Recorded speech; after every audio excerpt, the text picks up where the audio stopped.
अस्सलाम वालेकुम स्टूडेंट्स आज की वीडियो में हम नाइन्थ क्लास बायोलॉजी के अंदर जितने भी मोस्ट इम्पोर्टेंट डायग्राम्स हैं उन्हें हम डिस्कस करेंगे और इन डायग्राम्स से रिलेटेड कौन से क्वेश्चंस बन सकते हैं उन क्वेश्चंस को भी डिस्कस करेंगे। तो यहाँ पर सबसे पहले डायग्राम है हमारे पास टेक्सोनमिक रैंक्स ऑफ क्लासिफिकेशन से रिलेटेड। आपने टेक्सोनमिक हायरार्की के अंदर ये जितने भी टेक्सास आते हैं या जितने भी रैंक्स आते हैं उनका सीक्वेंस आपने जहन में रखना है। जैसे सबसे पहला जो रैंक है वो डोमेन है जो यहाँ पर शो नहीं हो रहा, और इसके बाद इस आपको पता है दो ही डोमेन्स हैं, प्रोकैरा और यूकैरा।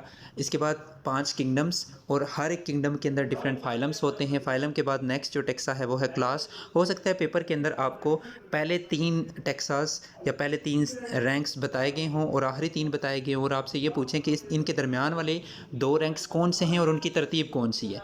या फिर आपसे एमसीक्यूज़ के अंदर ये पूछा जा सकता है कि क्लास के बाद वाला रैंक कौन सा है या क्लास के बाद वाला जो टेक्सा है वो कौन सा है या आर्डर से पहले वाला टेक्सा कौन सा है। ठीक है, तो इस तरह से आपसे पेपर के अंदर इन टेक्सा के हवाले, इन रैंक्स के हवाले से कोई भी एमसीक्यू या फिर क्वेश्चन आ सकता है।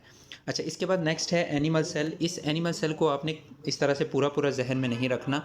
आपको पेपर के अंदर इस एनिमल सेल के हवाले से कुछ इम्पोर्टेंट पार्ट्स पूछे जा सकते हैं, यानी कुछ इंपॉर्टेंट पार्ट्स की लेबलिंग पूछी जा सकती है। जैसे आपको पता है प्लांट एनिमल सेल के अंदर ये सेंटर में न्यूक्लियस होता है। न्यूक्लियस को आप कैसे आइडेंटिफाई करेंगे?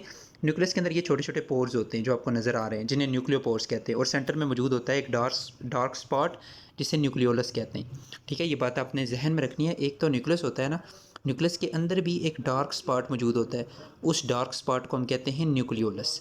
ठीक है, अब ये जो न्यूक्लियोपोर्स होते हैं ये न्यूक्लियस की मेम्ब्रेन के अंदर मौजूद होते हैं यहाँ पर।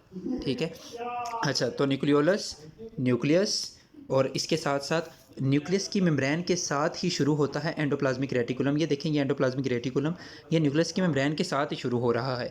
अब एंडोप्लाज्मिक रेटिकुलम 2 तरह के होते हैं। इस एंडोप्लाज्मिक रेटिकुलम के ऊपर आपको कोई भी छोटे छोटे स्पॉट्स नज़र नहीं आ रहे, यानी इसके ऊपर राइबोसोम्स नहीं होते, तो ये स्मूथ एंडोप्लाज्मिक रेटिकुलम होता है। दूसरा एंडोप्लाज्मिक रेटिकुलम जिसके ऊपर छोटे छोटे ये डार्क स्पॉट यानी राइबोसोम्स आपको नज़र आ रहे हैं, ये वाले इन स्ट्रक्चर्स को हम कहते हैं राइबोसोम्स, और इस एंडोप्लाज्मिक रेटिकुलम को हम कहते हैं रफ एंडोप्लाज्मिक रेटिकुलम। और इसी के साथ साथ गोल्जी एपरेटस का भी वो पूछ सकता है, क्योंकि ये थोड़ी सी डिस्टिंग्विश या फिर डिफरेंट ऑर्गेनेलीज हैं जो कि आइडेंटिफाई हो सकती हैं, क्योंकि पेपर आपका ब्लैक एंड वाइट होता है तो बाकी ऑर्गेनेलीज को आइडेंटिफाई करना मुश्किल होता है। तो ये कुछ मैन ऑर्गेनेलीज होती हैं जिनकी आइडेंटिफिकेशन आपसे वो पूछ सकता है। माइटोकॉन्ड्रिया कभी कभी क्लियर हो सकती है, इसकी इनर मेम्ब्रेन इस तरह से फोल्डिंग्स में होती है, तो आपने इस तरह से माइटोकॉन्ड्रिया को आइडेंटिफाई कर लेना है। अगर आपसे पेपर के अंदर वो पूछ सकता है कि ये वाला कौन सा स्ट्रक्चर है, तो ये माइटोकॉन्ड्रिया ही होता है। इसके बाद गोल्जी एपरेटस की एक इस तरह से फेज़ होता है, ठीक है, जो इनर फेज़ होता है, और आउटर फेज़ थोड़ा ये देख लें, ये ऐसे कर्व होता है। ठीक है, और ये कनकेव फेज़ और बाहर वाला कर्व, ठीक है, कन्वेक्स फेज़ होता है। ये वाली सरफेस कन्वेक्स होती है। तो इस तरह से आप गोल्जी एपरेटस को आइडेंटिफाई कर सकते हैं। अच्छा, और यहाँ पर एक और चीज़ सेंट्रोसोम। ये सेंट्रोसोम आपको सिर्फ नज़र आएगा एनिमल सेल के अंदर। सेंट्रोसोम वो रीजन होता है जहाँ पे सेंट्रियोज मौजूद होती हैं।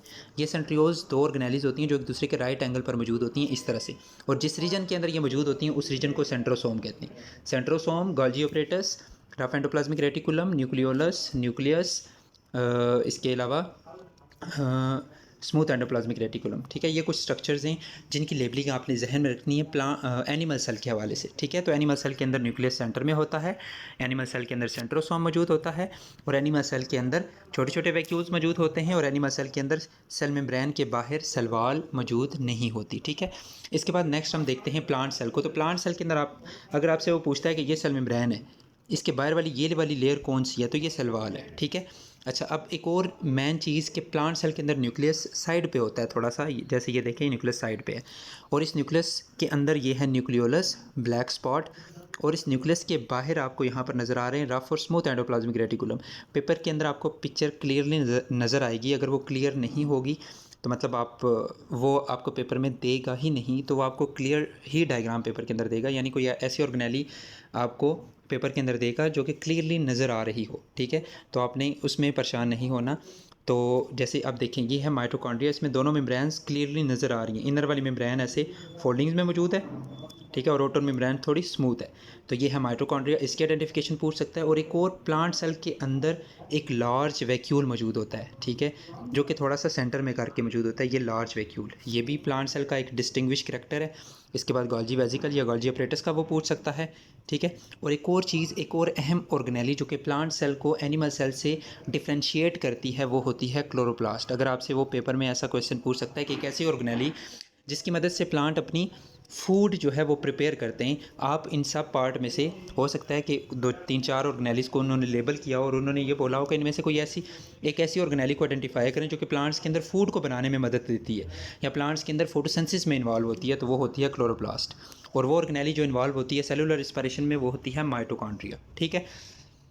अच्छा जी, तो इसके बाद नेक्स्ट है सेल मेम्ब्रेन। तो सेल मेम्ब्रेन के अंदर आपको ये जहन में रखना है, 2 लेयर्स होती हैं जिसमें फास्फोलिपिड्स मौजूद होते हैं।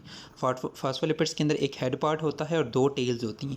और ये दोनों लेयर्स के अंदर जो फास्फोलिपिड्स होते हैं वो इस तरह से अरेंज होते हैं कि इनकी जो हेड पार्ट होता है वो बाहर होता है और टेल पार्ट एक दूसरे को फेस कर रहे होते हैं, यानी दोनों साइड्स के जो फास्फोलिपिड्स होते हैं उनके टेल पार्ट्स एक दूसरे को फेस कर रहे होते हैं। और इन फास्फोलिपिड्स के अंदर एम्बेडेड होती हैं प्रोटीन्स, ठीक है। तो ये जैसे ये मेंशन है ट्रांसपोर्ट प्रोटीन, यानी ये प्रोटीन्स का काम होता है कि वो मुख्तलिफ चीज़ों को ट्रांसपोर्ट करवाती हैं अक्रॉस द सेल। और प्रोटीन्स के ऊपर आपको नज़र आएंगे कुछ इस तरह से छोटे छोटे स्ट्रक्चर्स, इन्हें हम कहते हैं कार्बोहाइड्रेट्स। ये प्रोटीन्स के ऊपर भी मौजूद हो सकते हैं जिन्हें हम ग्लाइको प्रोटीन्स कहते हैं, यानी ग्लाइको मतलब कार्बोहाइड्रेट से निकला है जो कि प्रोटीन के साथ जुड़े हुए हैं, ठीक है। इसके बाद ये अटैच हो सकते हैं लिपिड्स के साथ भी, जिन्हें हम ग्लाइको लिपिड्स भी कहते हैं, ठीक है। तो ये कुछ आपसे पेपर के अंदर पूछ सकता है कि ये ऑर्गेनेली कौन सा है, कौन सी है, इसके अंदर ये वाला पार्ट कौन सा है, फास्फोलिपिड का पूछ सकता है, या फिर आपसे पूछ सकता है फास्फोलिपिड का रोल क्या होता है। ये फास्फोलिपिड जो है ये सेल मेम्ब्रेन की शेप को मेंटेन रखते हैं, ठीक है। इसके साथ साथ सेल को प्रोटेक्ट करते हैं, ठीक है। अच्छा, और नेक्स्ट वो आपसे प्रोटीन का पूछ सकता है कि सेल मेम्ब्रेन के अंदर ये वाला पार्ट कौन सा है और इनका काम क्या होता है। ये प्रोटीन एंटीजन के तौर पर काम करती हैं, ये प्रोटीन ट्रांसपोर्ट के तौर पर काम करती हैं, कुछ प्रोटीन्स यहाँ पर मौजूद होती हैं जो कि एंजाइम्स के तौर पर भी काम करती हैं, ठीक है। चले जी, इसके बाद नेक्स्ट एंडोप्लाज्मिक रेटिकुलम। तो यहाँ पर आपसे रफ और स्मूथ एंडोप्लाज्मिक रेटिकुलम का पूछ सकता है। जैसे ये देखें, ये है रफ एंडोप्लाज्मिक रेटिकुलम, बाहर वाला स्मूथ एंडोप्लाज्मिक रेटिकुलम, और इनका फंक्शन आपसे पूछ सकता है, ठीक है। जैसे रफ एंडोप्लाज्मिक रेटिकुलम का मेन काम होता है जो है वो प्रोटीन सिंथेसिस, और स्मूथ एंडोप्लाज्मिक का मेन काम होता है डिटॉक्सिफिकेशन। यानी ये रफ और स्मूथ एंडोप्लाज्मिक रेटिकुलम कुछ स्पेसिफिक प्रोटीन्स बनाते हैं। अब कुछ प्रोटीन्स ऐसी होती हैं जिन्हें सेल के अंदर ही यूज़ करना होता है, तो वो प्रोटीन्स फिर देते हैं गोल्जी अपरेटस को। गोल्जी अपरेटस क्या करते हैं, फिर उन प्रोटीन्स को वेसिकल की फॉर्म में कन्वर्ट करते हैं, ठीक है। अब वो जो वेसिकल होती है वो लाइजोसोम भी हो सकता है जो कि सेल के अंदर यूज़ होता है डाइजेस्ट करने के लिए, किसी चीज़ को डाइजेस्ट करने के लिए, या फिर उस वेसिकल के अंदर कुछ ऐसी चीज़ें भी हो सकती हैं जिन्हें सेल से बाहर रिलीज़ किया जाता है। कोई हार्मोन हो सकता है, ठीक है, कोई एंजाइम हो सकता है जिसे सेल ने अपनी बॉडी से बाहर रिलीज़ करना होता है। तो सेल उन सारी चीज़ों को वेसिकल की फॉर्म में रिलीज़ करते हैं, और वो वेसिकल कौन बनाता है, गोल्जी अपरेटस, ठीक है। अच्छा जी, इसके बाद नेक्स्ट यहाँ पर गोल्जी अपरेटस आ गया है। तो गोल्जी अपरेटस के 2 फेज़ होते हैं, एक सिस फेज़ होता है, दूसरा होता है ट्रांस फेज़। सिस फेज़ के अंदर मुख्तलिफ इनकमिंग वेसिकल्स होती हैं जो कि एंडोप्लाज्मिक रेटिकुलम से आती हैं, बहुत सारी प्रोटीन्स जो कि एंडोप्लाज्मिक रेटिकुलम से आती हैं। उनको अब अगर तो सेल के अंदर यूज़ होना है या सेल से बाहर जाना है, यानी लाइजोसोम्स बनने हैं या मुख्तलिफ और वेसिकल्स बननी है, सेक्रेटरी वेसिकल्स बननी है, तो वो वेसिकल्स कहाँ से बनती है, गोल्जी अपरेटस से ही बनती हैं। तो वो प्रोटीन्स जब एंडोप्लाज्मिक रेटिकुलम से आती हैं तो सिस फेज़ से वो एंटर होती हैं।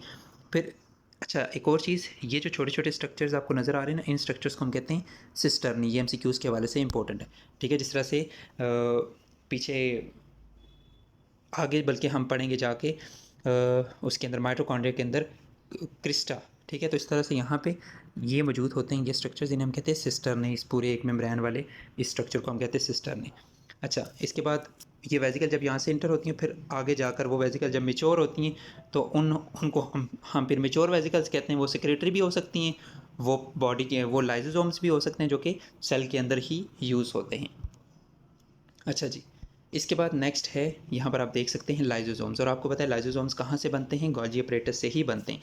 तो गोल्जी लाइजोसोम्स के काम करने का तरीका, यानी जब भी फूड हमारी बॉडी के अंदर इंटर होती है तो वो फूड वैक्यूल की फॉर्म में बॉडी के अंदर इंटर होती है, यानी एंडोसाइटोसिस के ज़रिए। फिर इस फूड वैक्यूल के साथ इसको डाइजेस्ट किया जाता है।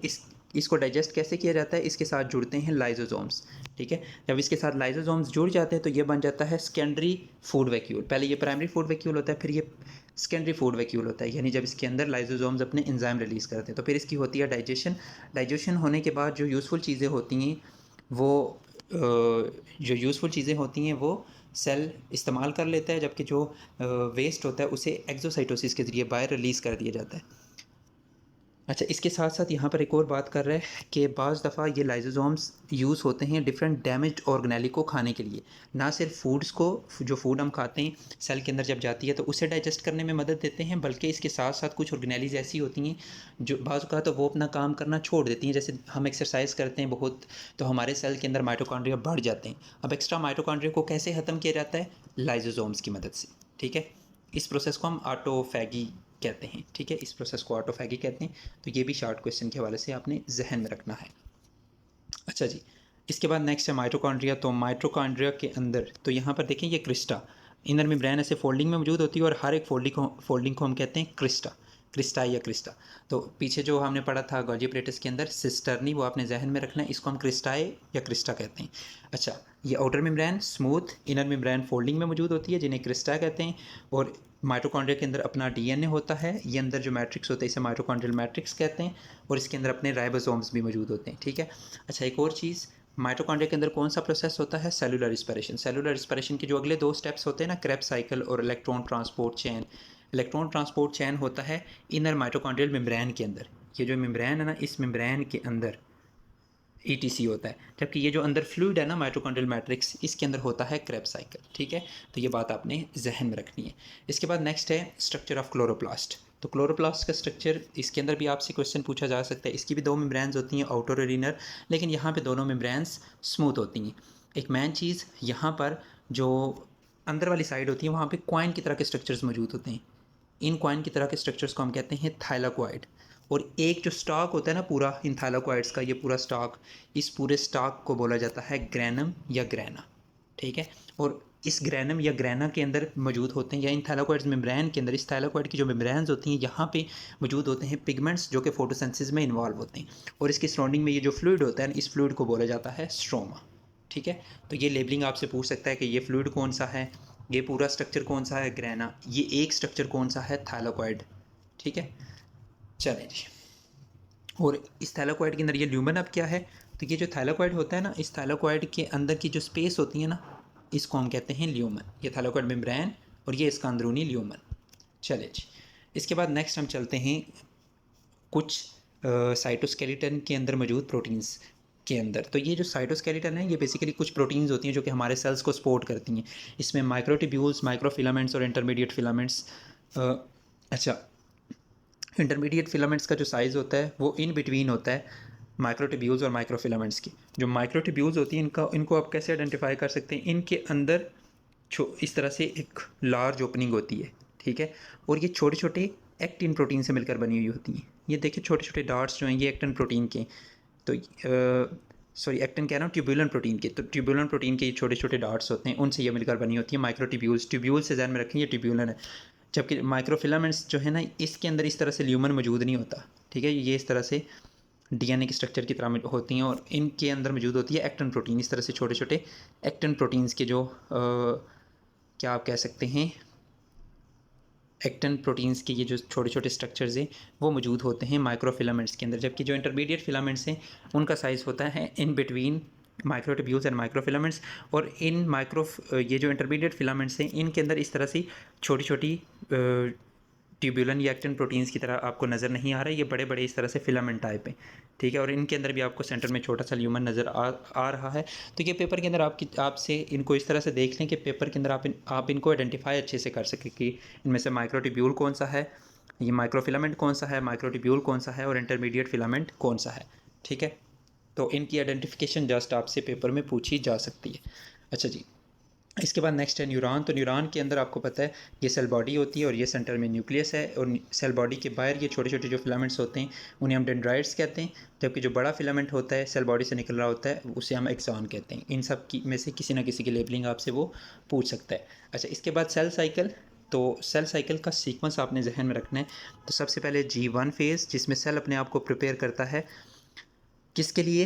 डीएनए की रेप्लिकेशन के लिए। यानी यहाँ पे सेल अपने आप ग्रो करता है और बहुत सारी ऐसी इंजाइम्स प्रिपेयर करता है जो कि एस फेज़ के अंदर यूज़ होते हैं। और एस फेज़ को हम सिंथेसिस फेज़ कहते हैं, जिसमें डीएनए की रेप्लिकेशन होती है।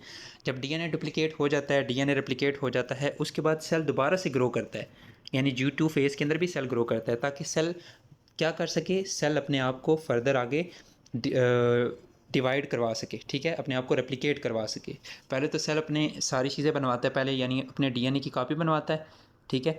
इसके बाद सेल डीएनए की कॉपी बनवाने के बाद अपने साइज़ को ग्रो करवाता है, और साइज़ को ग्रो करवाने के बाद नेक्स्ट आगे सेल न्यूक्लियस को डिवाइड करवाता है, मतलब आगे होता है माइटोसिस का प्रोसेस। उस माइटोसिस को दो फेजेस में डिवाइड किया जाता है। पहले कैरियोकाइनेसिस, जिसमें न्यूक्लियस को डिवाइड किया जाता है। इस कैरियोकाइनेसिस में प्रोफेज, मेटाफेज, एनाफेज और टेलोफेज आ जाता है। फिर जब न्यूक्लियस, एक सेल के अंदर दो न्यूक्लियस हो जाते हैं ना, फिर होता है साइटोकाइनेसिस, यानी साइटोप्लाज्म डिवाइड करता है और एक सेल से दो सेल बन जाते हैं, ठीक है। तो ये सीक्वेंस आपने जहन में रखना है सेल साइकिल का, ठीक है। चूँकि हमारी बॉडी के अंदर बहुत सारे जो सेल्स हैं जो कंटिन्यूसली डिवाइड कर रहे होते हैं, वो माइटोसिस के ज़रिए ही डिवाइड करते हैं। तो हम सेल साइकिल के अंदर माइटोसिस को ही डिस्कस करते हैं, जबकि मियोसिस भी एक तरह का पार्ट है, एक तरह का ये जो माइटोटिक फेज़ है, ये जो एम फेज़ है, ये या तो माइटोटिक होता है या तो मियोटिक होता है, ठीक है। अब चूँकि हमारी बॉडी के वो सेल्स जो कंटिन्यूसली, जैसे हमारे जो जर्म लाइन सेल्स हैं, वो तो कंटिन्यूसली डिवाइड नहीं करते, मतलब एक दफ़ा बन जाते हैं। जिस प्रोसेस के ज़रिए बनते हैं वो होता है मियोटिक, ठीक है। तो सेल साइकिल हम बेसिकली हम उस इवेंट के बारे में कहते हैं कि जो कि साइक्लिक वे में कंटिन्यूसली चल रहा होता है, ठीक है। यानी अब एक सेल है, उससे दो सेल बने ना, अब वो दोनों सेल दोबारा से उन्हीं इवेंट से गुजरेंगे और उनके अंदर उस तरह से माइटोसिस होगी और इनसे दोबारा से आगे दो सेल बन जाएंगे। तो ये माइटोसिस कंटिन्यूसली सेल्स के अंदर हो रही होती है। जबकि मियोसिस, जब किसी सेल के अंदर मियोसिस होती है ना, जब गैमेट्स बन जाते हैं, तो वो गैमेट्स फर्दर डिवाइड नहीं करते। ये बात आपने जहन में रखनी है। तो इस वजह से हम सेल साइकिल के अंदर मोस्टली माइटोसिस को ही डिस्कस करते हैं जब हम सेल साइकिल को जनरली डिस्कस करते हैं, ठीक है।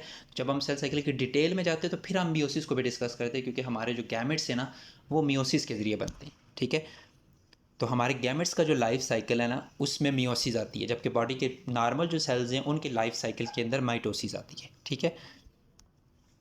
अच्छा जी, इसके बाद नेक्स्ट माइटोसिस के फेजेस। तो आपने इनको किस तरह से आइडेंटिफाई करना है, इसमें से कुछ ही वो आपसे पूछ सकता है। जैसे देखें ये वाला मेटाफेज, इसमें सेल के सेंटर में जो क्रोमोसोम है वो अलाइन हो चुके हैं। एनाफेज, आप देख सकते हैं सिस्टर क्रोमाटिड एक दूसरे से हो चुके हैं सेपरेट। एक सिस्टर, हर क्रोमोसोम में से एक सिस्टर क्रोमाटिड इस साइड पे जा रहा है, दूसरा इस साइड पे जा रहा है। फिर है टीलोफेज, आप देख सकते हैं एक सेल के अंदर दो न्यूक्लियस बन चुके हैं और सेल सेंटर से सेपरेट हो रहा है, तो ये होता है टेलोफेज, ठीक है। तो आपसे पेपर में मेटाफेज, एनाफेज, टेलोफेज की आइडेंटिफिकेशन पूछ सकता है कि ये माइटोसिस का कौन सा फेज़ है। अच्छा, इसके बाद नेक्स्ट है ट्रांसफर सेक्शन ऑफ लीफ का ट्रांसफर सेक्शन आपको पता होना चाहिए। लीफ के अंदर दो एपिडर्मस होती हैं, अपर एपिडर्मस और लोअर एपिडर्मस। ज़्यादातर लीव्स के अंदर लोअर एपिडर्मस में मौजूद होती हैं स्टोमेटा, छोटी छोटी ओपनिंग्स। इन स्टोमेटा की को गार्ड कर रहे होते हैं, इन स्टोमेटा का जो दरवाज़ा होता है ना, वो होते हैं गार्ड सेल्स। जैसे हम दरवाजे के अंदर एक सेंटर में ओपनिंग होती है ना, उसे हम कहते हैं, उसे समझ लें वो है स्टोमेटा। जो दरवाजे होते हैं ना, दे आर गार्ड सेल्स, ठीक है। तो यहाँ पे ये गार्ड सेल्स हैं, ये गार्ड सेल इस ओपनिंग को क्लोज़ और ओपन करते हैं, यानी इसको रेगुलेट करते हैं। दिन के टाइम स्टोमेटा ओपन होते हैं क्योंकि ये गार्ड सेल्स जो हैं ये टर्जिट होते हैं, ठीक है। और रात के टाइम जो है ये फ्लैसिड हो जाते हैं, जिसकी वजह से ये ओपनिंग जो है वो बंद हो जाती है। अच्छा, इसके बाद ये हैं वस्कुलर बंडल्स, ये आपने जहन में रखना है, जाइलम और फ्लोएम। और ये जो लंबे लंबे सेल्स हैं ना, ये होते हैं पैलिसेड मीजोफिल। और ये जो छोटे छोटे सेल्स हैं जिनके अंदर स्पेसीज आपको नज़र आ रही हैं, ये होते हैं स्पॉन्जी मीजोफिल।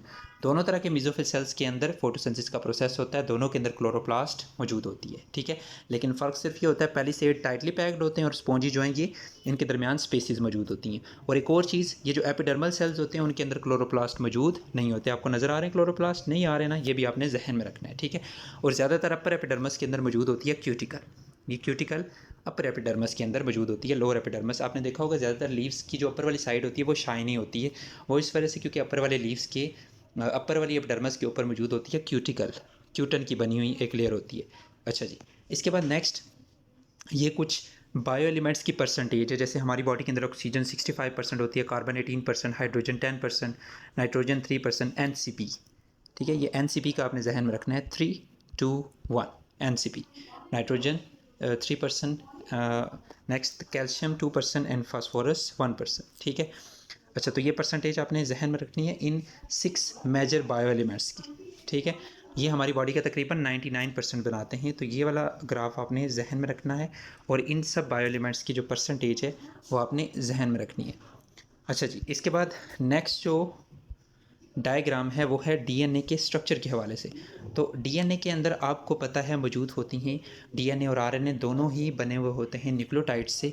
और आपको पता है डीएनए के अंदर दो स्ट्रैंड होते हैं और एक स्ट्रैंड की जो न्यूक्लियोटाइड होती है उसके अंदर जो नाइट्रोजीनियस बेस होती है वो दूसरे स्ट्रैंड की न्यूक्लियोटाइड की नाइट्रोजीनियस बेस के साथ जुड़ी हुई होती है। यानी यहाँ पर देखें, ये एक स्ट्रैंड है ना, ये दूसरा स्ट्रैंड है, इस स्ट्रैंड के अंदर ये एक न्यूक्लियोटाइड है, ठीक है, ये दूसरी न्यूक्लियोटाइड है, फर्दर आगे तीसरी चौथी न्यूक्लियोटाइड, और ये दूसरा स्ट्रैंड है और दूसरे स्ट्रैंड के अंदर भी ये पहली न्यूक्लियोटाइड फिर दूसरी न्यूक्लियोटाइड, ये पहली ये दूसरी न्यूक्लियोटाइड।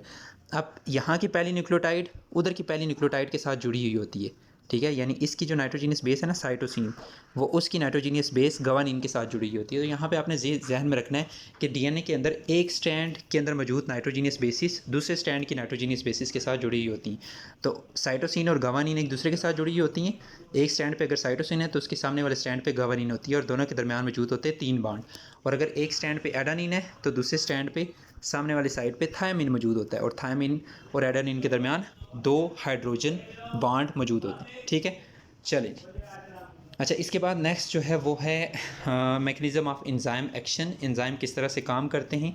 और यहाँ पर पहले देखें कोई चीज़ बनाने के हवाले, कोई चीज़ तोड़ने के हवाले से। जैसे देखें ये एक सबस्ट्रेट है और ये सबस्ट्रेट ऐसी है, आपको पता है जो रिएक्शन होते हैं वो दो तरह के हो सकते हैं, या तो कैटाबॉलिज्म होता है या तो एनाबॉलिज्म होता है। कैटाबॉलिज्म मतलब जिसमें कोई चीज़ जो है वो तोड़नी होती है, एनाबॉलिज्म जिसमें कोई चीज़ बनानी होती है। तो ये समझिए कैटाबॉलिक रिएक्शन है।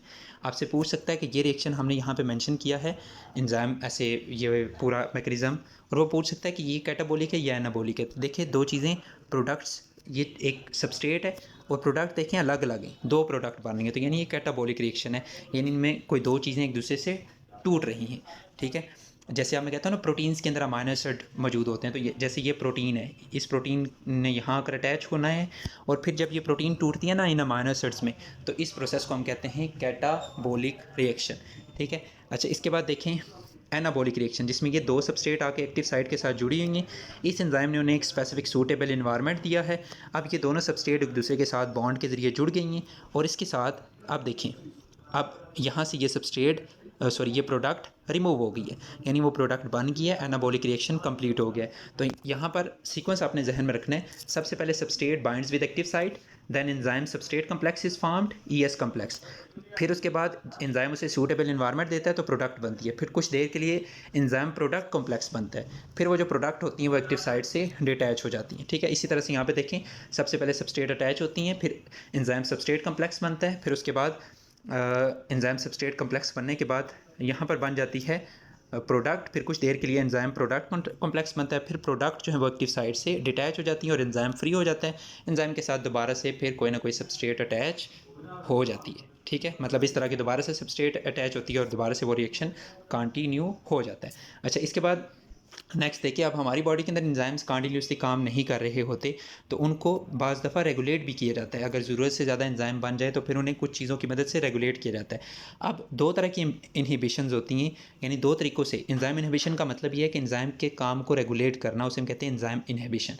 एंजाइम इनहिबिशन दो तरीक़ों से होती है, यानी एक को हम कहते हैं कम्पिटिटिव इनहिबिशन, दूसरी होती है non competitive inhibition. Competitive inhibition वो होती है जिसमें जो सबस्ट्रेट होती है ना उस सबस्ट्रेट की तरह की ही इनहिबिटर वो सब्सटेंसेस होती हैं जो कि एंजाइम की एक्टिविटी को रेगुलेट करते हैं, ठीक है। इनहिबिटर या रेगुलेटर, तो उन्हें हम कहते हैं ये ऐसी सब्सटेंसेस होती हैं जो कि बिल्कुल या तो ये ऐसी सब्सटेंसेस होती हैं जो कि एंजाइम की एक्टिविटी को रेगुलेट करती हैं, ठीक है, इनहिबिटर्स या रेगुलेटर। अच्छा, अब देखें, अब ये सबस्ट्रेट है। कम्पिटिटिव इनहिबिशन में क्या होता है कि जो इनहिबिटर होता है ना उसकी शेप बिल्कुल सबस्ट्रेट की तरह ही होती है, ठीक है। तो जब भी किसी एंजाइम को कोई भी एंजाइम बॉडी को ज़रूरी नहीं होता तो बॉडी क्या करती है, या फिर हमारा जो होम्योस्टैटिक मैकेनिज़्म होता है वो क्या करता है, होम्योस्टेसिस का जो ज़िम्मेदार हमारी बॉडी का सिस्टम होता है वो क्या करता है कि वो इनहिबिटर्स को ज़्यादा कर देता है। वो इनहिबिटर्स क्या करते हैं, जब ज़्यादा होते हैं ना वो कम्पीट करते हैं सबस्ट्रेट के साथ, यानी सबस्ट्रेट भी एक्टिव साइट के साथ बाइंड होती हैं और वो भी बाइंड होते हैं। अगर वो ज़्यादा हों इनहिबिटर तो वो ज़्यादा बाइंड होते हैं किसके साथ, एक्टिव साइट के साथ। जब इनहिबिटर बाइंड होते हैं तो इनहिबिटर ऐसी चीज़ें होती हैं जो कि बाइंड तो करते हैं एक्टिव साइट के साथ लेकिन उनसे प्रोडक्ट कोई नहीं बनती, ठीक है। तो अगर सबस्ट्रेट अटैच होंगी तो प्रोडक्ट बनेगी, जब हमें प्रोडक्ट ही नहीं चाहिए तो फिर एक्टिव साइट के साथ क्या बाइंड होगा, इनहिबिटर, ठीक है। तो इस तरह से कम्पिटिटिव इनहिबिशन में कंपटीशन होता है बिटवीन सबस्ट्रेट एंड इनहिबिटर, ठीक है। अगर सबस्ट्रेट ज़्यादा होगी तो सबस्ट्रेट बाइंड करेंगे एक्टिव साइट के साथ, और सबस्ट्रेट कब ज़्यादा होती है, जब बॉडी को ज़रूरत होती है किसी प्रोडक्ट की, जो प्रोडक्ट बनानी होती है। तो इनहिबिटर्स को कब ज़्यादा किया जाता है कम्पिटिटिव इनहिबिशन में, जब हमें इस प्रोडक्ट की ज़रूरत नहीं होती, तो तब इनहिबिटर्स को ज़्यादा कर दिया जाता है, तो वो इनहिबिटर्स एक्टिव साइट के साथ बाइंड करते हैं। ठीक है। अच्छा, इसके बाद नॉन कम्पिटिटिव इनहिबिटर्स, इसमें क्या होता है कि कुछ इनहिबिटर्स ऐसे होते हैं जो कि कुछ और साइट्स पर, जिन्हें एलोस्टेरिक साइट्स कहते हैं, यानी एक्टिव साइट पर नहीं, कुछ और साइट्स पर जिन्हें एलोस्टेरिक साइट्स कहते हैं, वहाँ पर जाकर अटैच होते हैं। इन इनहिबिटर्स को कहते हैं हम नॉन कम्पिटिटिव इनहिबिटर्स। ये नॉन कम्पिटिटिव इनहिबिटर्स क्या करते हैं, जब अटैच होते हैं ना किसी और साइड के साथ, तो एक्टिव साइड की शेप जो है वो चेंज हो जाती है। जब एक्टिव साइड की शेप चेंज होती है तो आप देखें, पहले जो है इसके साथ ये सबस्ट्रेट अटैच होनी थी, जब इसकी शेप चेंज हो गई है तो अब ये सबस्ट्रेट इसके साथ अटैच नहीं हो सकती। ठीक है। और फिर प्रोडक्ट नहीं बन सकती। ठीक है। अच्छा, ये जो एलोस्टेरिक इनहिबिशन है ना, नॉन कम्पिटिटिव इनहिबिशन है, ये बाज़ दफ़ा कुछ ऐसे ड्रग्स या केमिकल्स भी हो सकते हैं जो हम इस्तेमाल करते हैं। ठीक है। तो कुछ पॉइजनस मटेरियल्स भी हो सकते हैं जो कि हम इस्तेमाल करते हैं, जो कि एलोस्टेरिक साइड के साथ अटैच होते हैं, जाकर वो किसी एंजाइम को तबाह कर देते हैं और उस एंजाइम को काम नहीं करने देते। और यह हमारी बॉडी का नॉर्मल मैकेनिज़्म भी हो सकता है, यानी कुछ ऐसे नॉन कम्पिटिटिव इनहिबिटर्स होते हैं जो कि हमारी बॉडी से ही रिलीज़ होते हैं और हमारी बॉडी कुछ एंजाइम्स को इस तरीके से भी कंट्रोल करती है, यानी नॉन कम्पिटिटिव इनहिबिशन के ज़रिए भी कंट्रोल करती है। क्योंकि इसमें थोड़ा सा टाइम लगता है, क्योंकि दोनों के दरमियान कंपटीशन होता है, तो इसमें आसानी से रोक दिया जाता है किसी भी एंजाइम के काम करने के तरीके को या किसी भी एंजाइम को। अच्छा जी, इसके बाद नेक्स्ट है ओवरव्यू ऑफ फोटोसिंथेसिस। तो फोटोसिंथेसिस का ओवरव्यू आपको पता होना चाहिए। लाइट रिएक्शन के अंदर वाटर यूज़ होता है और लाइट यूज़ होती है, और इसके अंदर बनता है क्या चीज़, इसके अंदर बनता है ATP और NADPH। ये ATP और NADPH के अंदर लाइट एनर्जी स्टोर होती है, और फिर ये ATP और NADPH यूज़ होते हैं कैल्विन साइकिल के अंदर। ठीक है। और कैल्विन साइकिल के अंदर उसी के साथ साथ कार्बन डाइऑक्साइड भी यूज़ होती है। तो यहाँ पर मैं कुछ चीज़ें आपको दोबारा से बता देता हूँ। लाइट रिएक्शन के अंदर दो चीज़ें हैं, वाटर और लाइट यूज़ होती है और पिगमेंट यूज़ होते हैं, और इसके साथ साथ यहाँ पे ऑक्सीजन रिलीज़ होती है जो कि बाहर रिलीज़ होती है, और साथ में ATP और NADPH बनता है। ये ATP और NADPH फिर यूज़ होता है कैल्विन साइकिल के अंदर, और कैल्विन साइकिल से फिर अच्छा, कैल्विन साइकिल के अंदर कार्बन डाइऑक्साइड यूज़ होती है और साथ में ये दोनों चीज़ें यूज़ होती हैं। ठीक है। और साथ में क्या रिलीज़ होता है, जो चीज़ बनती है बॉडी के अंदर, प्लांट के अंदर, वो होती है शुगर, ग्लूकोज, प्लस ये NADP पॉजिटिव और ADP, ये आप समझें कुछ चीज़ें दोबारा से रीजनरेट हो जाती हैं। ठीक है। यानी पहले था NADPH, ये NADPH अपना H और एनर्जी इसको दे देती हैं और NADP पॉजिटिव रह जाता है। ये NADP पॉजिटिव दोबारा से फिर लाइट रिएक्शन के अंदर यूज़ हो जाता है। ATP होता है पहले, वो ATP अपना फॉस्फेट इधर दे जाता है, वो ADP में कन्वर्ट हो जाता है, फिर ये ADP दोबारा से लाइट रिएक्शन के अंदर यूज़ हो जाता है। ठीक है। तो यहाँ से आपसे वो पूछ सकता है पेपर के अंदर, इसको मेंशन करके कि ये कौन सा पार्ट है, ये कौन सी गैस है, ये कौन सी गैस है, और ये एंड प्रोडक्ट क्या होता है कैल्विन साइकिल के अंदर। ठीक है। अच्छा जी, इसके बाद नेक्स्ट लाइट डिपेंडेंट रिएक्शन। तो लाइट डिपेंडेंट रिएक्शन के अंदर आपसे वो पूछ सकता है, जैसे यहाँ पर ये जो पार्ट है, ये कि यहाँ पर किस चीज़ की सिंथेसिस होगी, NADPH की। ठीक है। और यहाँ पर किस चीज़ की सिंथेसिस होगी, ATP की। ठीक है। ये वाला फोटो सिस्टम कौन सा होता है, P680। ये वाला फोटो सिस्टम कौन सा होता है, P700। फोटो सिस्टम 2 के अंदर जो रिएक्शन सेंटर होता है ना, उसके अंदर जो रिएक्शन सेंटर होता है वो मैक्सिमम P680 वाली लाइट को एब्जॉर्ब करता है, और ये 700 वाली लाइट को, 700 नैनोमीटर वाली लाइट को एब्जॉर्ब करता है। ठीक है। तो ये आपसे पूछ सकता है PS1 के अंदर रिएक्शन सेंटर P700 होता है और ये P680 होता है, और ATP यहाँ पे बनती है और यहाँ पे NADPH बनता है, और वाटर PS2 के अंदर यूज़ होता है, ना कि PS1 के अंदर। ठीक है। चलें जी। अच्छा जी, इसके बाद नेक्स्ट है सेलुलर रिस्पिरेशन का ओवरव्यू। तो एरोबिक रिस्पिरेशन का, सेलुलर रिस्पिरेशन में तो एरोबिक और एनारोबिक दो टाइप्स है ना, तो यहाँ पे एरोबिक रिस्पिरेशन का ओवरव्यू है। तो एरोबिक रिस्पिरेशन के अंदर आप यहाँ पे देख सकते हैं, पहले ग्लाइकोलाइसिस होती है। ग्लाइकोलाइसिस के अंदर बनता है, ग्लूकोज को तोड़ के बनता है पायरुवेट, और इस प्रोसेस के अंदर 2 ATPs बनती हैं।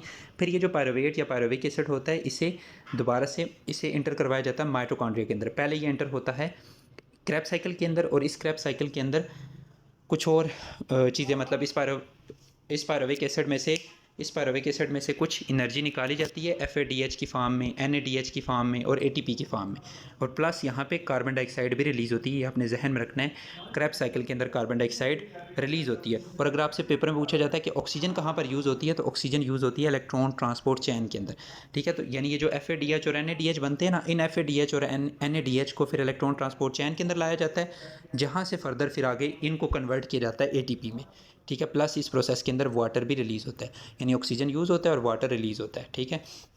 तो अगर आपसे पेपर में पूछा जाता है कि एरोबिक रिस्पिरेशन के अंदर कार्बन डाइऑक्साइड कहाँ से रिलीज़ होती है, तो क्रेब्स साइकिल से, और ऑक्सीजन कहाँ पर यूज़ होती है, इलेक्ट्रॉन ट्रांसपोर्ट चैन के अंदर। अच्छा जी, इसके बाद नेक्स्ट ये कुछ डायग्राम है, यहाँ पर वो आपने ये ध्यान में रखना है कि ये कुछ चीज़ें जो प्लांट रूट से ऑब्जॉर्व करते हैं, जैसे manganese, magnesium, phosphorus, nitrogen, potassium, iron, zinc, copper, ठीक है, वाटर, ये सारी चीज़ें रूट से ऑब्जॉर्व करते हैं। जबकि इन्वायरमेंट से क्या लेते हैं, वो कार्बन डाइऑक्साइड और ऑक्सीजन, ठीक है, लाइट को लेते हैं और अपनी जो फूड है वो लीव्स के अंदर बनाते हैं, ठीक है। और ये सारी चीज़ें ऊपर यहाँ तक कैसे पहुँचती हैं, जाइलम के ज़रिए, और जो फूड लीव्स के अंदर बनती है वो फिर बाकी पार्ट्स तक कैसे पहुँचती है, फ्लोएम के ज़रिए। अच्छा जी तो यहाँ पर आ गया फूड की ट्रांसपोर्ट किस तरह से होती है। तो यहाँ पर देखें, ये सोर्स है, ये ऊपर जहाँ पे फूड बनती है, ठीक है। तो जब फूड बन जाती है तो उससे ट्रांसपोर्ट किया जाता है किसके अंदर, फ्लोएम के अंदर, ठीक है। फ्लोएम के ये जो सेल्स होते हैं ना, यहाँ पर ट्रांसफ़र किया जाता है फिर प्रेशर के साथ, और इसके साथ साथ जो वाटर होते हैं यहाँ पे साथ में मौजूद होता है जाइलम। तो जाइलम से वाटर भी आ जाता है जब यहाँ पे फूड आती है, यानी शुगर आती है जब यहाँ पे, तो यहाँ पे वाटर भी आ जाता है। फिर ये वाटर प्लस इसके अंदर मौजूद शुगर प्रेशर के साथ मूव करती है फ्रॉम सोर्स टू सिंक, और जहाँ पे सिंक होता है ना, वहाँ पे क्या होता है कि शुगर को दोबारा से रीलोड, दोबारा से मतलब सिंक के अंदर ट्रांसपोर्ट कर दिया जाता है फ्रॉम फ्लोएम, फ्लोएम से फूड को ट्रांसपोर्ट कर लिया जाता है सिंक के अंदर, और जो बचा कुचा वाटर होता है उस वाटर को दोबारा से जाइलम के अंदर ट्रांसफ़र कर दिया जाता है ऑस्मोसिस के प्रोसेस के ज़रिए, ठीक है। चलें जी, और अच्छा, सोर्स क्या होता है, लीव्स, और सिंक क्या होता है, सिंक्स फ्रूट हो सकता है, स्टेम हो सकती है, रूट्स हो सकती हैं। अच्छा, इसके बाद नेक्स्ट है कि किस तरह से बाइनरी फिशन होती है बैक्टीरिया के अंदर। बैक्टीरिया के अंदर बाइनरी फिशन किस तरह से होती है, सबसे पहले आपको पता है बैक्टीरिया के अंदर वो न्यूक्लियस तो होता नहीं है, डीएनए साइटोप्लाज्म के अंदर पड़ा हुआ होता है। तो पहले डीएनए रेप्लिकेट करता है, यानी 1 से 2 डीएनए की कॉपीज़ हो जाती हैं। जब डीएनए की कॉपीज़ 2 हो जाती हैं ना, तो फिर इसके बाद जो सेल है वो साइज़ में थोड़ा एलिंगेट करता है, सेल थोड़ा साइज़ में बड़ा होता है। सेल साइज़ में बड़ा होने के बाद सेल के सेंटर में ऐसे क्रॉस वाल बनना शुरू होती हैं, ठीक है। इसके बाद क्रॉस वाल बनने के बाद एक सेल से 2 सेल बन जाते हैं, यानी क्रॉस वाल कम्प्लीटली बनती हैं, और फिर जो डॉटर सेल्स हैं वो एक दूसरे से सेपरेट हो जाते हैं, और फिर ये डॉटर सेल दोबारा से अपने पेरेंट सेल वाला साइज़ अटेन कर लेते हैं, ठीक है। इसको हम कहते हैं सिंपल सेल डिवीजन, यानी बैक्टीरिया के अंदर बाइनरी फिशन होती है सिंपल सेल डिवीजन के ज़रिए। अच्छा, इसके बाद बडिंग किस तरह से होती है कि सबसे पहले जो जैसे यीस्ट है ना, यीस्ट एक फंजाई है, इसके अंदर बडिंग किस तरह से होती है, सबसे पहले उसकी बॉडी के बाहर ना एक छोटी सी बड बनती है, फिर उसका न्यूक्लियस डिवाइड करता है, यानी 1 से 2 न्यूक्लियस बनते हैं, फिर एक न्यूक्लियस इस बड के अंदर मूव कर जाता है, ठीक है। और ये ऐसा होता है कि ये बड इससे डिटैच भी हो जाती है, बाज़ दफ़ा इससे रिमूव भी हो जाती है, बाज़ दफ़ा ये बड यहीं रहती है, और इस बड के ऊपर एक और जो है वो बड बन जाती है, फिर इस तरह से एक पूरी कॉलोनी भी बन सकती है, ठीक है। चैन ऑफ यीस्ट भी मान सकती है, ऐसा भी हो सकता है, ठीक है। ऐसा भी हो सकता है और ऐसा भी हो सकता है कि ये बड यहाँ से डिटैच हो जाए और फिर अपना पूरा साइज़ अटेन कर ले। अच्छा जी, इसके बाद नेक्स्ट है प्लांट्स की टिश्यू कल्चरिंग के अंदर कौन से स्टेप्स होते हैं। तो सबसे पहले हम क्या करते हैं, कोई भी टिश्यू प्लांट की बॉडी से लेते हैं जिसे हम एक्सप्लांट कहते हैं, ठीक है। फिर उस एक्सप्लांट को हम न्यूट्रिएंट मीडियम के अंदर रखते हैं, ठीक है। जैसे हम मेरिस्टेमेटिक सेल्स ले लेते हैं जो टिप्स पे होते हैं, यहाँ से मेरिस्टेमेटिक सेल्स ले लिए किसी भी प्लांट के पार्ट से, फिर उन मेरिस्टेमेटिक सेल्स को हमने न्यूट्रिएंट मीडियम के अंदर रखा, ग्रोथ मीडियम के अंदर रखा, तो वो सेल्स जब उनको इन्वायरमेंट मिलता है ना स्पेसिफिक, वो डिवाइड करते हैं, तो मैस ऑफ सेल बन जाता है। उस मैस ऑफ सेल्स को हम कहते हैं कैलस। अब ये जो कैलस होता है इसके ऊपर हम एंजाइम्स अप्लाई करते हैं, ठीक है। और वो एंजाइम्स क्या करते हैं, इसमें से रूट्स और शूट्स निकाल देते हैं, ठीक है। और ये जो फिर फर्दर आगे वो एम्ब्रियो में कन्वर्ट हो जाता है। फिर ये जो लेट एम्ब्रियो होता है ना, जब ये छोटे प्लांटलेट में तब्दील होता है ना, उस प्लांटलेट को हम ट्रांसफ़र कर देते हैं किसी वाटर मीडियम के अंदर या फिर सॉइल के अंदर। अच्छा जी, इसके बाद नेक्स्ट जो है वो है स्टेप्स नहीं, ये जो है ना ये गलत उन्होंने लेबल किया हुआ है। ये स्टेप्स हैं बेसिकली या फेजेस हैं प्लांट के लाइफ साइकिल। जितने भी प्लांट्स हैं वो अपने लाइफ साइकिल के अंदर इन सारे फेजेस से गुजरते हैं, ठीक है। ये बात आपने जहन में रखनी है। तो आगे हम एंजियोस्पर्म्स का लाइफ साइकिल भी देखेंगे, उससे भी आपको ये क्लियर हो जाएगा कि ये प्लांट के लाइफ साइकिल का एक ओवरव्यू है। तो आपको पता होना चाहिए प्लांट्स जो आप देख रहे होते हैं ना, अगर मैं फ्लावरिंग प्लांट की एग्जांपल लूँ जिनके ऊपर फूल लगते हैं, तो जो प्लांट आपको नज़र आ रहा होता है पूरा प्लांट जो होता है वो होता है सैप्रोफाइट, और उस सैप्रोफाइट प्लांट के ऊपर रिप्रोडक्टिव स्ट्रक्चर्स लगते हैं जिन्हें हम कहते हैं फूल। ठीक है, वो जो फ्लावर होते हैं वो फूल जो होते हैं उनके अंदर बनती हैं स्पोरेंजियम। स्पोरेंजियम वो स्ट्रक्चर्स होते हैं जहाँ पे बनते हैं। अच्छा, ये जो स्पोरोफाइट जनरेशन होती है ना, स्पोरोफाइट है सॉरी, ये जो स्पोरोफाइट जनरेशन होती है ये होती है 2n यानी डिप्लाइड, यानी इस पे जितने भी सेल्स होते हैं वो डिप्लाइड होते हैं। इसके ऊपर फ्लावर लगते हैं, फ्लावर के अंदर बनती है स्पोरेंजियम, उन स्पोरेंजियम के अंदर बनते हैं स्पोर्स। ठीक है, और वो स्पोर्स बनते हैं बाय मियोसिस, मियोसिस के प्रोसेस के जरिए वो स्पोर्स बनते हैं। ठीक है, अब ये जो स्पोर्स होते हैं ये ग्रो करके बनाते हैं गेमेटोफाइट। वैसे स्पोर्स दो तरह के होते हैं, मेल स्पोर और फीमेल स्पोर। मेल स्पोर से मेल गेमेटोफाइट बनती है, फीमेल स्पोर से फीमेल गेमेटोफाइट बनती है। मेल स्पोर को माइक्रोस्पोर कहते हैं, फीमेल स्पोर को मेगास्पोर कहते हैं। तो इनसे गेमेटोफाइट्स बनती है। फिर ये जो गेमेटोफाइट होती हैं उसी फूल के अंदर ये गेमेटोफाइट ग्रो करती हैं। ठीक है, और गैमेटेंजियम बनाती हैं, और वो जो गैमेटेंजियम होती हैं उनके अंदर फिर होती है माइटोसिस। ठीक है, और उनसे बनते हैं गैमेट्स, यानी मेल जो गैमेटोफाइट होती है उससे बनते हैं स्पर्म्स, और फीमेल गैमेटोफाइट से बनते हैं एग। ठीक है, फिर ये दोनों एक दूसरे के साथ फ्यूज़ करते हैं और फिर फर्टिलाइजेशन का प्रोसेस होता है। फिर क्योंकि आपको पता है यहाँ पर ये जो स्पोर बन रहे हैं ये 1n है, हैप्लाइड है। फिर आगे जो गेमेटोफाइट बनेगी ये भी 1n है। फिर गैमेटेंजियम जो बनेगी ये भी हैप्लाइड यानी 1n होगी। फिर ये जो इनके अंदर बेशक माइटोसिस हो रही है, आपको पता है माइटोसिस में जिस तरह के सेल होते हैं वैसे ही डाटर सेल बनते हैं। अगर गैमेटेंजियम के सेल 1n है तो गैमेट्स भी क्या होंगे, 1n होंगे। ठीक है, तो 1n ये दोनों आपस में मिलेंगे तो जो जाइगोट बनेगा वो हो जाएगा 2n यानी डिप्लाइड। ठीक है, फिर जाइगोट से दोबारा से स्पोरोफाइट बनती है। तो हर एक प्लांट के अंदर ये इस तरह से लाइफ साइकिल चल रहा होता है। अच्छा, इसके बाद नेक्स्ट है फ्लावर के अंदर कुछ पार्ट, जैसे ये जो है ना पेडिकल इसे कहते हैं। ये पूल के अंदर ये वाला जो रीजन होता है ना, ये थोड़ा सा स्वैलन जो पार्ट होता है इसे हम कहते हैं थैलामस, ये वाला रीजन। ठीक है, और ये होती हैं ये जो ग्रीन पार्ट होते हैं पूल के अंदर इन्हें हम कहते हैं सेपल्स। ये जो कलर्ड पार्ट होते हैं इन्हें हम कहते हैं पेटल्स। ठीक है, ये जो पार्ट होता है सेंटर में ये होता है फीमेल पार्ट, इसे कार्पल भी कहते हैं, इसे पिस्टल भी कहते हैं। ठीक है, और इसके 3 पार्ट होते हैं, स्टिग्मा, स्टाइल, ओवरी। ठीक है, इसको हम गाइनोशियम भी कहते हैं। ठीक है, और जो दूसरा पार्ट होता है ना ये वाला जो है ये है मेल पार्ट। ठीक है, इसके 2 पार्ट होते हैं, एंथर और फिलामेंट। ठीक है, इसको मेल पार्ट भी कहते हैं या फिर इसका दूसरा नाम एंड्रोशियम भी होता है, एंड्रोशियम। ठीक है, तो ये आपसे इनकी लेबलिंग पूछी जा सकती है। और इसके बाद नेक्स्ट जो है ये है लाइफ साइकिल ऑफ एंजियोस्पर्म। ठीक है, तो ये लाइफ साइकिल आपने कम्प्लीटली करना है। इसमें से जो मेन चीज़ें हैं जो आपसे पूछी जा सकती हैं वो है मेल गेमेटोफाइट और फीमेल गेमेटोफाइट। जैसे देखिए ये फीमेल गेमेटोफाइट, इसके अंदर कुछ स्ट्रक्चर्स जैसे ये ऊपर वाले एंटीपोडल सेल्स, सेंटर वाले फ्यूजन न्यूक्लियाई, ये नीचे में ना एक एग होता है और उस एग के साथ 2 होते हैं साइनाइड्स। ठीक है, और जो मेल होता है ना मेल गेमेटोफाइट के अंदर 2 ही स्ट्रक्चर्स मौजूद होते हैं। कौन कौन से, एक होता है जनरेटिव न्यूक्लियस, दूसरा होता है ट्यूब न्यूक्लियस। ठीक है, ये मेल गेमेटोफाइट है। मेल गेमेटोफाइट के अंदर 2 न्यूक्लियस होते हैं, ट्यूब न्यूक्लियस और जनरेटिव न्यूक्लियस। फीमेल गेमेटोफाइट के अंदर होते हैं टोटल 8, ऊपर 3 जिन्हें एंटीपोडल सेल्स कहते हैं, सेंटर में 2 जिन्हें फ्यूजन न्यूक्लियाई कहते हैं, नीचे 3 जिनमें एक एग होता है और उसके साथ 2 जुड़े हुए होते हैं साइनाइड्स। ठीक है, बाकी जो लाइफ साइकिल है ना वो ऐसा ही होता है इस तरह से। पहले स्पोरोफाइट्स से बनते हैं मियोसिस के जरिए स्पोर्स, फिर ये जो स्पोर्स होते हैं इनसे गेमेटोफाइट बनती है, इस गेमेटोफाइट से बनते हैं गैमेट्स माइटोसिस के जरिए, फिर गैमेट्स आपस में फ्यूज़ करके जाइगोट बनाते हैं, फिर डिप्लाइड जाइगोट से बनता है आगे जाके स्पोर।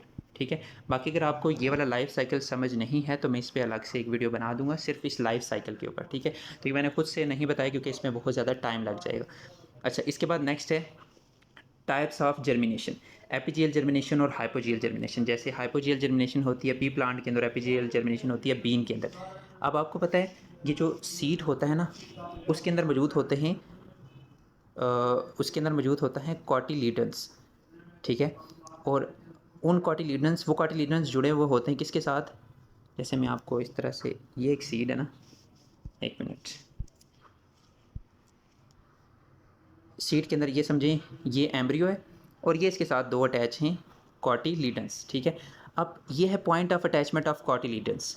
ठीक है, और ये जो पूरा है ना इसे हम कहते हैं एम्ब्रियो। ठीक है, अब एम्ब्रियो का वो पार्ट जो कॉटिलीडन्स की पॉइंट ऑफ अटैचमेंट से ऊपर होता है उसे हम कहते हैं एपिकोटाइल। ठीक है, यानी एम्ब्रियो का वो पार्ट जो कि कॉटिलीडन्स की पॉइंट ऑफ अटैचमेंट से ऊपर होता है इसे हम कहते हैं एपिकोटाइल।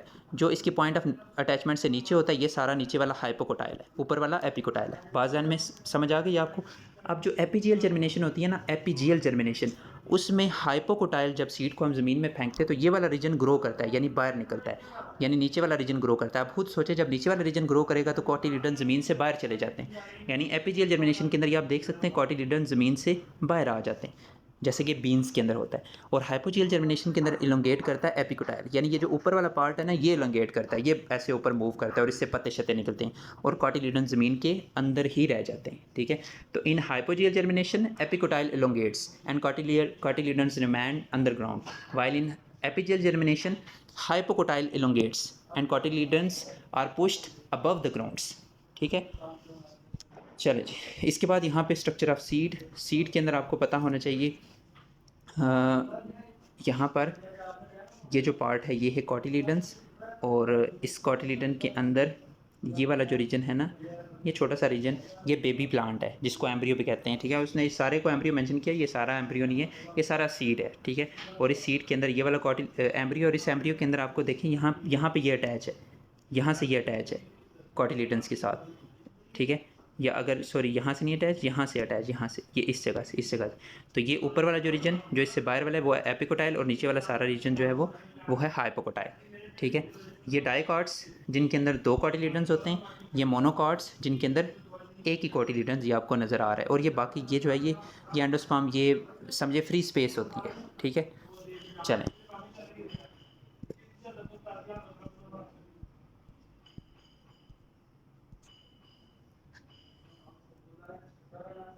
तो मोनोकॉट्स के अंदर एक कोटिलीडन, डाइकॉट्स के अंदर 2 कोटिलीडन्स मौजूद होते हैं।